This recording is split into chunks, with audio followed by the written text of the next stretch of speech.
Olá, meus amores, tudo bem com vocês? Esse mês a gente está tratando bastante das questões do feminino. Nosso olhar, né, aqui na página está voltado totalmente para o sagrado feminino, totalmente para a energia feminina, para as mulheres e para quem quer lidar com essas emoções mais profundas.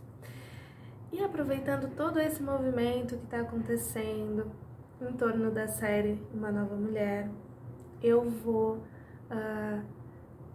pegar um fragmento da série para a gente conversar um pouquinho. E eu vou falar sobre a raiva, a postura raivosa da personagem principal. Em muitos momentos ela tem esses acessos de raiva, de sair correndo, de gritar, de explodir, de não tolerar certas conversas, de não querer ouvir certas coisas, de não permitir os movimentos internos, os movimentos emocionais, para que eles não aconteçam, né? Então, essa postura raivosa dela, ela vai acontecendo em momentos diversos da série, seja com os relacionamentos afetivos, às vezes com as amigas, com a mãe, consigo mesma, com o amor que ela tem, com a ligação dela de passado, com a aceitação de coisas que não são racionais. Toda essa expressão de raiva vai circundando a personagem, tá? E o que eu achei interessante pra gente olhar é que isso não é exclusivo da série, isso não é exclusivo daquela personagem retratada nessa série. Isso é nosso. Isso é das mulheres que estão no nosso convívio. O fato é que essa raiva também nos pertence. Está em mim, está em você, está nas mulheres do nosso convívio. Mas eu quero falar hoje principalmente da postura da mulher raivosa. Quando essa raiva ela toma a frente, quando essa raiva ela controla as ações, ela controla os pensamentos, ela passa à frente de tudo da nossa personalidade. Isso pode acontecer num momento determinado ou pode ser algo que conduziu a vida da mulher até onde ela está hoje, tá? Do que é feita essa mulher raivosa, né? Do que ela é estruturada. Então ela tem uma postura muito intolerante, ela não tolera o diferente, ela não tolera erros, falhas, ela não tolera a espera, ela não tolera nada que fuja do que ela acha certo, ela não tolera nada do que foge ao julgamento, nada do que foge ao racional. Para essa mulher, ser maleável, ser tolerante, ser flexível é muito difícil. E esse é outro ponto muito importante, a rigidez. Ela é uma mulher rígida, ela é uma mulher com uma postura extremamente impecável, ela não erra, ela não falha, ela não descansa, ela não precisa dormir, ela não precisa de nada, ela é rígida consigo mesma. Então, se para essa rigidez se manter intacta, ela não pode ser vulnerável, então ela não se apaixona. Se para essa rigidez, essa firmeza que ela tem em se manter como está, ela não vai trocar de trabalho para arriscar uma coisa nova e falhar. Ela vai sempre se manter naquela linha para que tudo continue girando na vida dela, conforme o que ela consegue controlar e manter nessa forma que ela já pré-definiu. E o autoritarismo, né?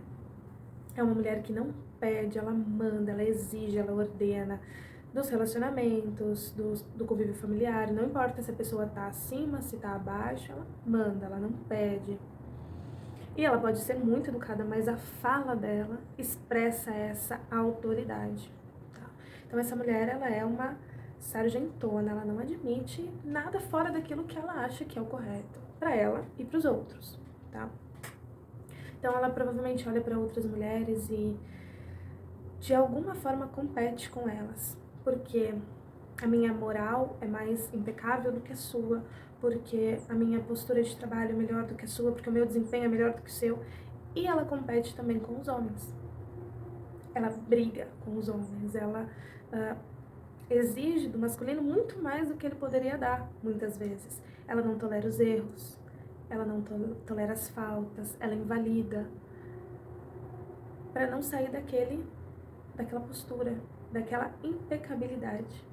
A mulher raivosa normalmente uma mulher de moral impecável, de ética impecável, e não tem nada de errado com isso.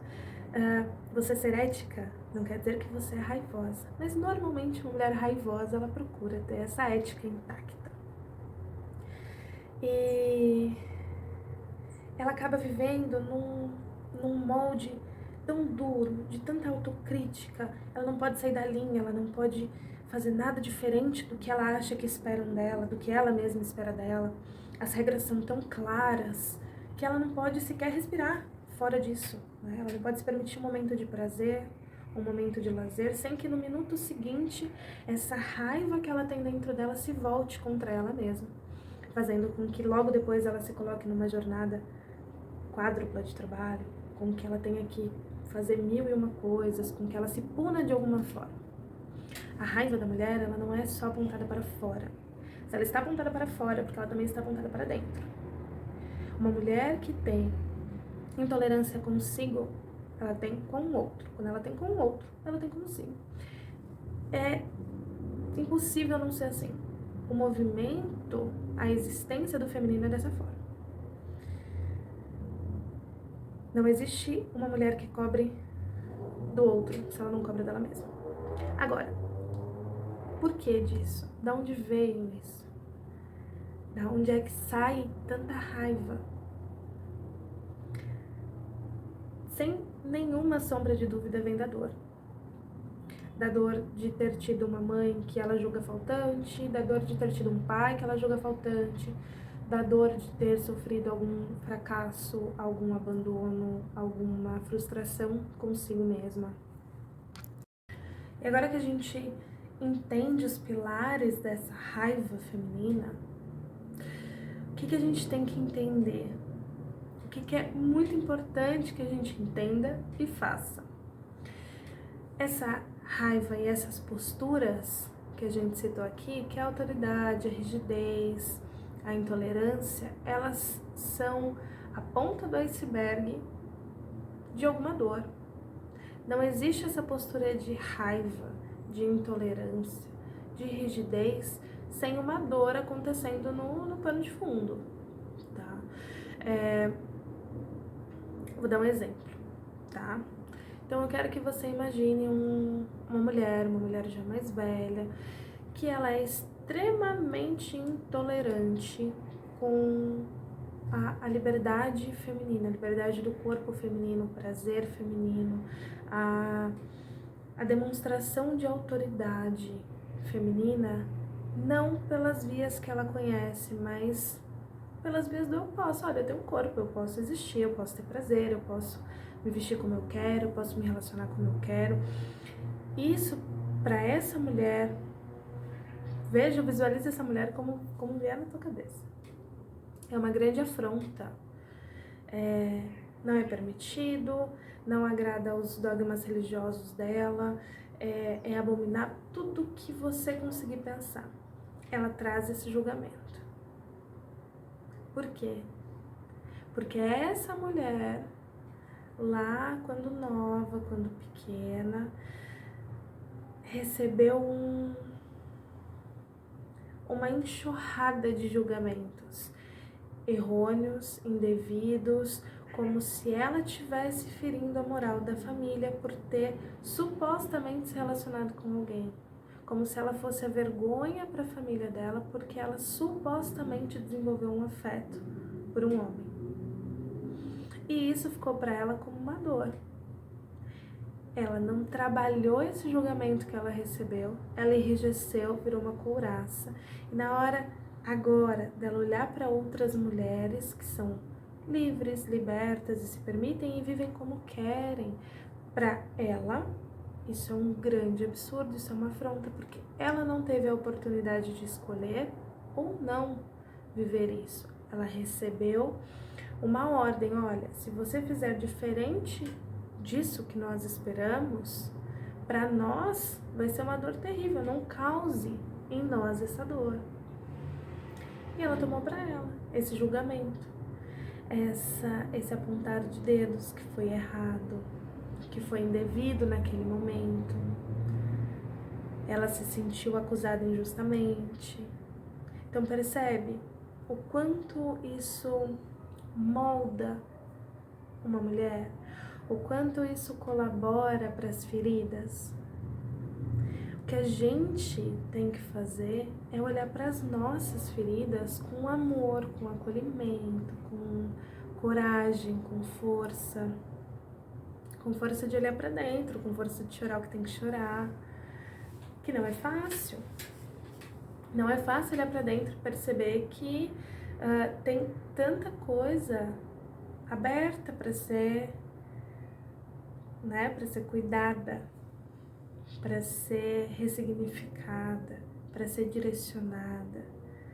Não é fácil abrir espaço para nossa liberdade, para viver fora dessa caixinha, para viver fora da expectativa dos outros, das nossas próprias expectativas. É um caminho.